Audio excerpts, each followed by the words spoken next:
인사하겠습니다. 샬롬. 반갑습니다. 한 주간 동안 잘 지내셨습니까?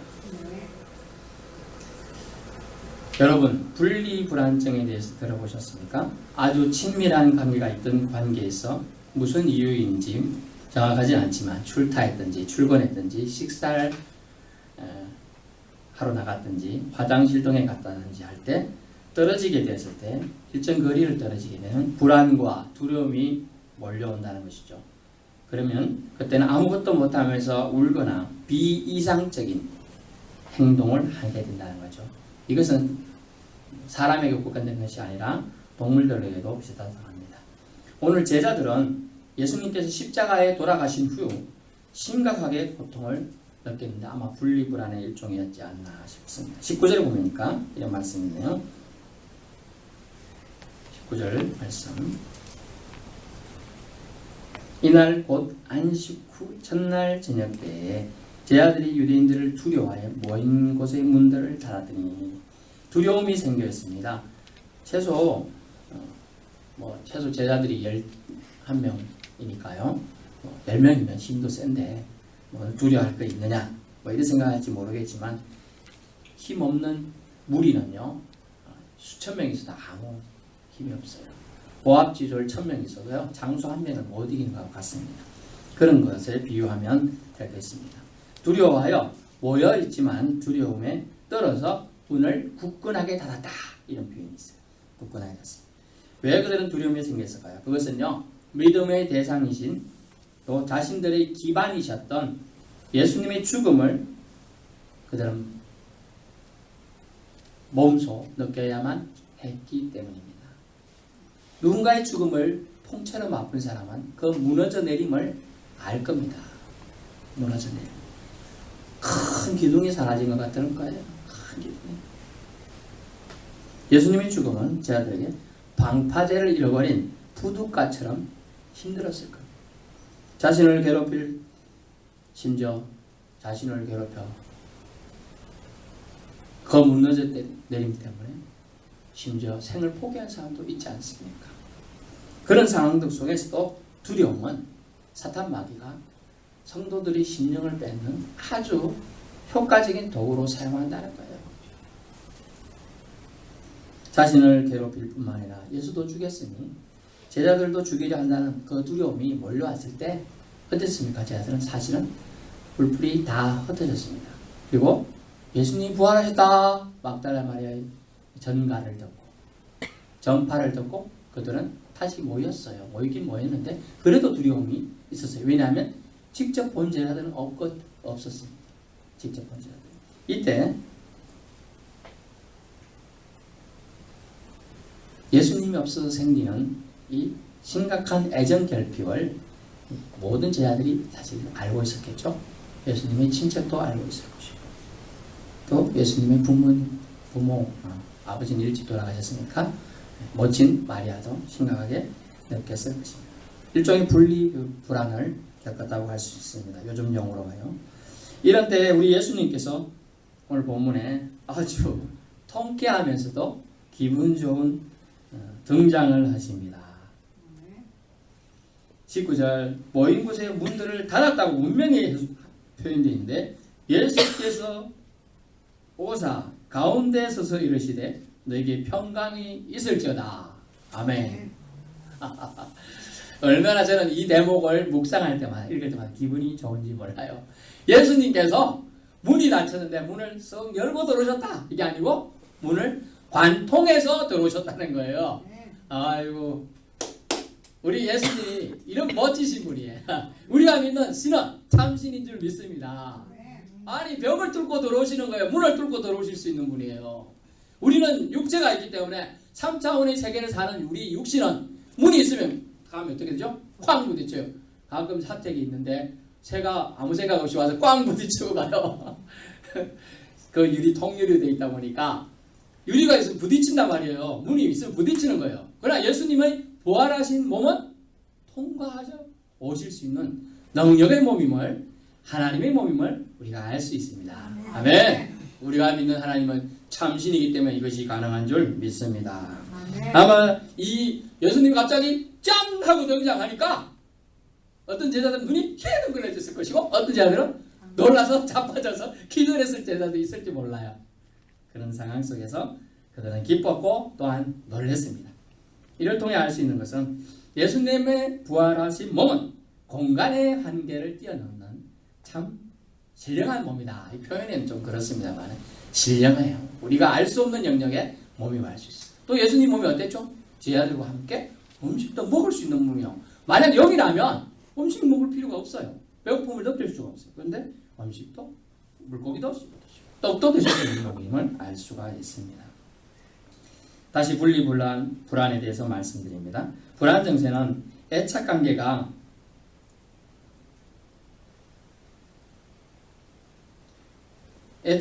있는 대상과 함께 하여야 해결된다고 합니다. 젖먹이 유아에게 누가 필요합니까? 엄마가 필요해요. 지금 심각한 이 분리불안이 있는 애는 엄마를 화장실 갈 시간도 안 줍니다. 그걸 업고 가야 돼요. 볼일 봐야 되는데 참 이 심각한 정색이긴 해요. 예수님께서는 제자들의 연약함을 아셨기에 숨어서 끙끙대는 그들에게 지금 찾아오신 거예요. 그래서 오늘 위로해 주시는 겁니다. 그래서 저는 세 가지 너희에게 평강이 있을지어다 라는 말씀으로 하나님께 은혜 되기를 바랍니다. 벽을 뚫고 오신 것은 성격이 급했을까요? 아니면 그들의 마음을 조금이라도 빨리 위로해 주시고자 하십니까? 오셔서 무슨 말씀하셨나? 너에게 평강이 있을지어다. 19절에 선포하시고 선언하십니다. 자신이 십자가 고난으로 죽었던 예수님임을, 그 실체임을 보여주신 장면이죠. 부활하여 살아나신 실체이시다. 나는 귀신이 아니야. 그 얘기 한마디로. 우리가 귀신 보면 헛거보고 놀래고 막 그러는데 귀신이 아니야 라고 위로해 주신 거예요. 너에게 평강이 있을지어다. 첫 번째 평강은 그렇게 선포되고 있습니다. 평강이 뭐라고요? 샬롬이에요. 샬롬. 너희와 동고동락하던 바로 나야 라고 얘기하면서 그들의 영을, 연약한 육신을 위로해 주시는 겁니다. 여러분이 지금 이제 다시는 안 본다고 생각하고 큰 기둥이 없었는데 오셔가지고 주님, 여러분 사랑하는 사람이 많이 와가지고 나 왔어! 뿅! 하고 왔어요. 얼마나 놀라면서 좋을까요? 예, 너무 좋을 것 같아. 돌아가신 부모님 온다든가 사랑하는 남편이 온다면 얼마나 좋겠어요. 사랑하는 사람이 다 얼마나 행복할까. 그 위로를 첫 번째, 너희에게 평강이 있을지어다. 아멘. 이렇게 말씀하십니다. 두 번째, 너희에게 평강이 있을지어다. 21절입니다. 예수께서 또 이르시되 너희에게 평강이 있을지어다 라고 말씀하신데, 아버지께서 나를 보내신 것 같이 나도 너희를 보내노라 라고 말씀하시면서 유아적인 믿음에서 어른의 믿음으로 성장할 것을 촉구하고 있습니다. 결국 파송명령을 하고 있는 거예요. 파송명령. 여러분, 회복된 심령은, 치유된 심령은 일꾼이 될 수 있습니다. 여러분, 어떤 사람이요, 달리기 하다가 자빠졌습니다. 무릎이 깨졌어요. 피가 납니다. 그런데 다시 뛰게 하는 힘이 뭘까요? 1등에서 상금 받으리라 뭐 그런 것도 동기부여 되겠습니다만, 자기를 지지해 줬던 사람들의 그 격려, 그게 떠오르니까 다시 일어나서 뛰는 거예요. 여러분이 혹시 예전에 한 10여 년 정도 됐습니다. 마라톤 하던 선수가 있었어요. 계속 1등 달리고 있습니다. 그런데 관객이 지켜보고 있다가 너무 잘 뛰는지 뭐 격려해 주려고 가면 보통 옆에서 열심히 하세요 이 정도입니다. 저도 달리기 마라톤을 해봤습니다. 한참 해봤는데 막 10km 저도 나가서 산도 타보고 해봤는데, 아니 이 사람이 갑자기 진로를 방해하면서 그 사람 막아선 거예요. 그 사람이 놀라서 이렇게 비키다가 넘어졌어요. 1등 달리고 저 2등 3등 보이지도 않았어요. 그렇게 리듬을 잃어버렸죠. 넘어지고. 그래서 사람들이 비난의 화살이 돌았죠. 저 사람 뭐야? 일부러 테러리스트 아니냐? 막 이렇게 하고 있어요. 근데 그 사람이요, 그 넘어지고 하면 리듬을 잃어버리니까 못 뛰는 거예요. 참 한다. 조금만 더 가면 1등선인데. 그런데 그 사람이 힘을 내서 다시 뛰기 시작합니다. 막 뛰어. 그래서 다시 따라내서 결국 2등으로 골인했어요. 만약 그렇지 않으면 그는 1등을 했겠죠. 그걸 다시 뛰게 하니면 그에게 다시 심령이 평안이 하지. 한번 그런 뛰다가 리듬을 확 잃어버리면요, 불안이 엄습해오고요, 답답해. 도저히 그 리듬을 회복하기 힘이 듭니다. 근데 왜냐하면 달릴 때 호흡이 있거든요. 호흡이 이런 게 있는데 이걸 깨면요, 그걸 회복하는데 엄청 시간이 걸립니다. 제가 말씀드린 건 뭐냐면, 여러분이 회복된 심령을 위해서 주님은 너에게 평강이 있을지다 말했고, 그 다음은 회복된 심령 가지고 주저앉아 있지 말고 이제 나의 일꾼이 되라라는 촉구를 하고 있는 겁니다. 여러분의 평강이 있을지어다 주님 말한 이유가 바로 그거라는 거죠. 평강. 주님 그래서 말씀하시는데 평강을 우리에게 주시고자 한다. 그래서 평강을 우리에게 주시고자. 그래서 유아적인 믿음에서 이제 벗어나라. 사명자로 거듭나게 되는 길은 평강이 그 속에 있어야 한다는 거죠. 평화가 넘쳐야 된다. 에이레네. 내게 강 같은 평화, 내게 강 같은 평화, 내게 강 같은 평화 넘치네. 할렐루야. 주님이 주시는 평화가 있어야 된다. 그래야 일을 할 수 있는 거예요. 불안한 사람 뭘 할 수가 없어요. 왠지 어떤 사람 보면 불안해갖고 막 이렇게 하는 사람 있잖아요. 그 사람이 뭘 할 수 있겠어요. 밥 먹고 사는 것도 힘이 들어요. 그런 사람은. 하지만 평화가 넘치고 평강이 넘치는 사람은 심지가, 성경의 표현은 그 사람 심지가 견고한 자다 표현이 성경에 있어요. 심지가 견고한 자가 일을 할 수 있는 것이죠. 그러므로 너에게 평강이 있을지다 두 번에는요, 회복된 심령으로 내 일꾼이 되라는 주님의 촉구인 줄 믿습니다. 세 번째 나가기 전에 잠깐 보면 성령을 받으라 말하면서 주님께서는 내가 너희를 보내노라 말하는데, 여러분 저는 군대에서 황당한 경험을 했습니다. 제가 이제 졸전 때 경장님께서 부르시더라고. 신 땡땡 병사 이거 예 하고 딱 갔습니다. 내가 1,000원을 줄 테니까 가가지고 소시지도 사오고 맛있는 과자 샌드위치 초코파이 다 사오래요. 근데 가격을 따져보면 최소 9,000원이 넘는 돈인데 1,000원 주면서 사오고 500원 남가와. 이해가 안 되시죠? 군대는, 제가 겪었던 군대는 그래요. 1,000원짜리 한 장 주면서 9,000원어치 사고 500원 남가오라 그래요. 말도 안 되는 얘기를 하는 거죠. 살 수 있습니까 여러분? 못 사지. 결론은 자기 돈 보태서 사와라 그 얘기예요. 근데 주님은 너희가 나처럼 일을 해야 된다 그렇게 말하고 있잖아요. 1절 나도 너희를 보내노라. 아버지께서 나를 보내시니까 나도 너희를 보내노라 말만 하면 가야 되는 게 우리 인생에. 근데 그 병장처럼 우리에게 말도 안 되는 얘기해서 한 게 아니고 주님은 보내노라 하고 우리에게 뭘 주십니까? 성령을 주셨어요. 용기를 주셨어요. 할 능력을 주셨어요. 주신다고 말하면서 뭐라고 합니까? 본문에 보면 숨을 내쉬며 이르시되 성령을 받으라. 아멘. 여러분이 성령을 주신다는 거예요. 여러분이 일할 마음이 생겼습니까? 뭔가 하고자 하는 의욕이 생깁니까? 성령을 주시겠다는 거예요.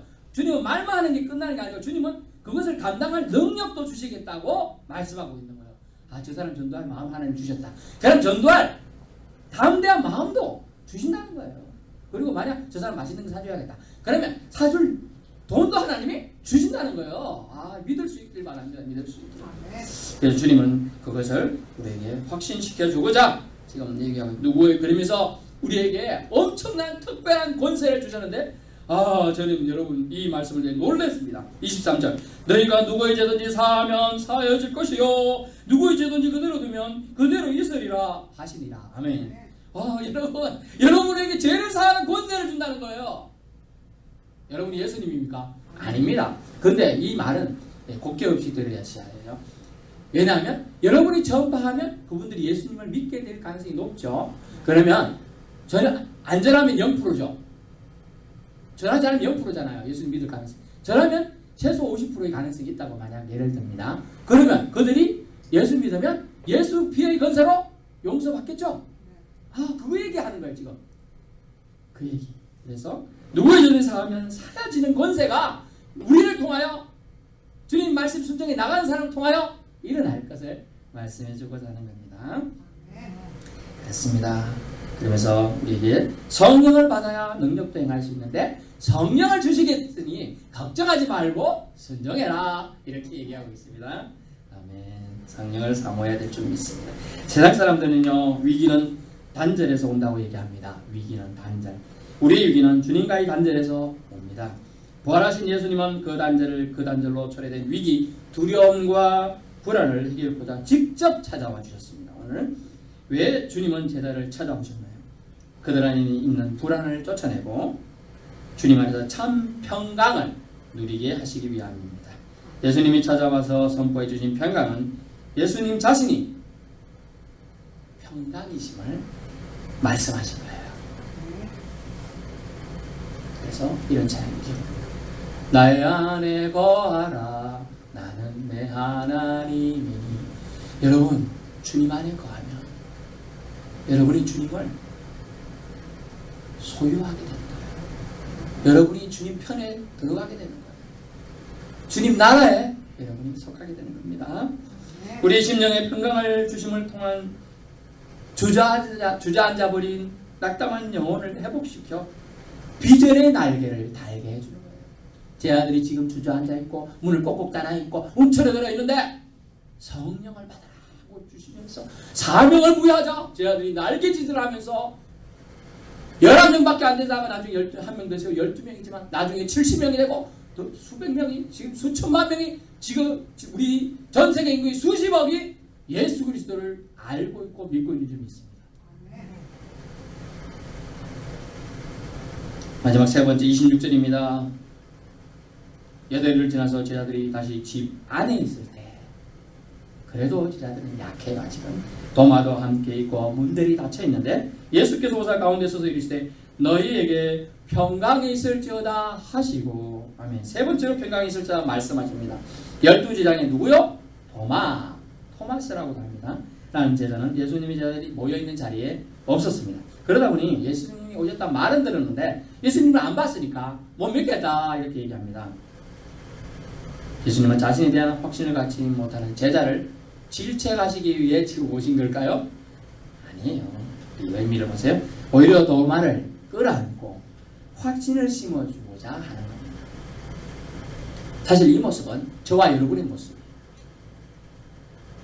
예수님이 수천 년 전에 한 2000년 전에 왔다 가신 분이라고 우리는 알고 있습니다. 지금 여러분 예수님 보입니까? 저도 못 봤습니다. 그래서 저도 베드로까지밖에 못 봤습니다. 그런데 여러분이 뭘로 신앙생활 하는 거예요? 믿음이죠. 그렇죠. 그건 믿음입니다. 도마를 통해서 우리에게 주시고자 하는 것은 너희가 안 보고 믿을 수 있는 믿음까지 오르면 나와 여러분의 주님과 주님 믿는 사람들의 관계가 단절이라는 게 없다는 걸 알려주고자 하는 겁니다. 여러분 삶 가운데 혹 도마처럼 의심이 일어납니까? 주님 우리를 혼내시지 않으시고 연약한 심령을 긍휼히 여겨주실 것입니다. 평강이 있을지어다. 주님의 위로의 말씀은 제자들을 작게는 도마를 확신케 하였습니다. 그래서 도마가 손가락을 예수님의 구멍난 손바닥에 넣었나요? 손가락을 옆구리에 넣었나요? 넣지 않았습니다. 넣지 않고 뭐라고 고백합니까? 그 고백에 우리는 나의 주님이시오 나의 하나님이시라는 고백을 하지 않습니까? 심지어 그래서 28절 도마가 대답하여 이르되 나의 주님이시오 나의 하나님이시라는 이 고백, 멋진 고백 때문에 도마보험서라는 위경서도 있어요.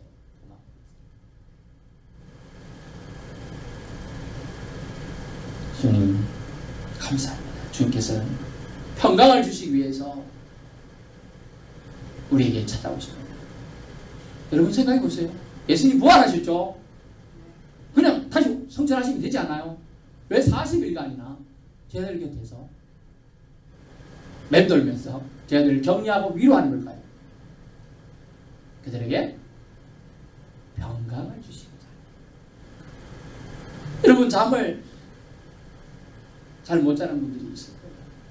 저는 대부분 좀 잠을 잘 자는 편인데 저도 요새 커피 많이 먹으니까 조금 못 잘 때도 있긴 한데 예, 젊을 때 여러분 상상해 보세요. 자, 지금부터 60년 전으로 돌아갑니다. 7살 계실 거고 우리는 안 태어났습니다. 어쨌든 60년 전으로 돌아가는데 잠을 잘 누웠습니다. 피곤하잖아요. 딱 되면 그냥 잘 자잖아요. 근데 그런 잘 잠을 하나님은 우리에게 원래 주신 거예요. 원래 주신데 우리가 그 숙면을 못 취한 것은 평강이었기 때문에. 왠지 불안하면 내가 아침에 일어나서 뭘 해야 되는데 지금 자면 못 일어난다든지. 여러분이 아침에 일어날 때 시계 소리 듣고 일어납니까? 그냥 일어납니까? 핸드폰 알람 소리 듣고 일어납니까? 이런 이유들이 있을 거예요. 그냥 일어나는 게 가장 좋잖아요. 근데 주님 내일 몇 시에 기도해야 되니까 깨워 주시옵소서. 이래서 딱 일어난다면 얼마나 좋겠습니까? 그런 것처럼 우리의 시간표 알람을 제어하는 게 뭡니까? 성격이 내 명령을 내리면요, 내가 그 시간에 사실 일어난다고. 근데 이 내가 고장나면 상처받고 찢기고 아파요. 그 아픔을 해결하고자 주님은 오신 거예요. 그 아픔을 평강이 있을지어다라는 말씀의 권능으로 우리 삶에 평강이 넘치길 원하고 계시고 평강을 주시겠다고 주님은 40일 동안 부활하고 같이 더불어 봉사하시면서 나타나셔서 그들의 위로와 격려와 권면을 하고 계십니다. 그러면서 평강이 있을지어다는 말씀은 비전을 다시금 보게 했고요. 할 일을 감당할 용기도 주셨고요. 능력도 권세도 주신 줄 믿습니다. 그리고 더 나아가 연약한 즉 믿음 없는 모습에서 더 나아가 확신에 찬 신앙생활을 하길 원하셨던 것입니다. 그래서 평강은 예수님을 소유할 때, 예수 안에 거할 때, 예수님을 다시 만날 때, 예수님을 다시 체험할 때 가능해짐을 알 수가 있습니다. 우리에게 주어지는 것이 뭡니까? 예수님이 주신 평강이 되어야 되는 줄 믿습니다. 히브리서 11장 1절에는 믿음은 보이지 않는 영역임을 말해주고 있습니다. 그러기에 더욱 가치가 있는 거예요. 보인다면요, 여러분 저기 가서 춤추고 놀고 하지 않아요. 예배 자리에 옵니다. 보인다면. 안 보이니까 뭐 보여야 안 믿지. 그러다 보니 어때요? 불상도 말들고 큰 상도 말들고 하는 거예요. 사실 거기 출애굽한 백성, 이스라엘 백성이 어떻게 했어요? 하나님이 어떻게 잘 모르니까 그 어리석은 백성들은 어떻게 해요? 금가락지 빼고 귀걸이 빼고 만들어 툭 던졌는데 금송아지가 나왔는데 이 금송아지가 하나님이다, 뭐 이런 말도 안 되는 형상을 만든 거예요. 보이는 게 얼마나 중요한지 몰라요, 사람에게.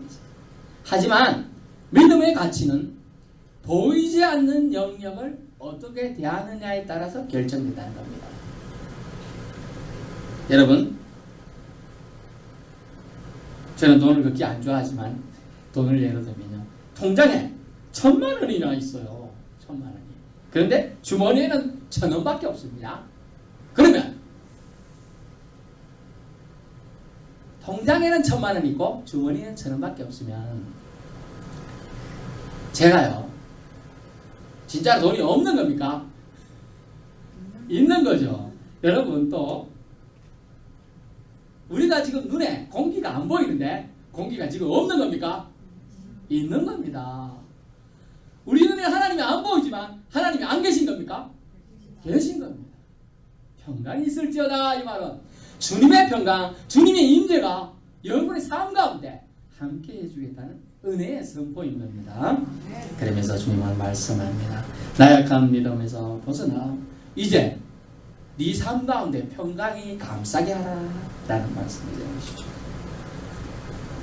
주님을 볼 수 없다가 주님은 우리 가까이 계신 줄 믿습니다. 여러분에게 주님이 주시는 평강을 맛보는 삶으로 초대하고 또한 그런 삶을 누리게 하시기 위해서 오늘 주님은 제 아들이 있는 집으로 오셨습니다. 이렇게 선포하십니다. 너희에게 평강이 있을지어다. 아멘. 기도하겠습니다. 주님 감사합니다.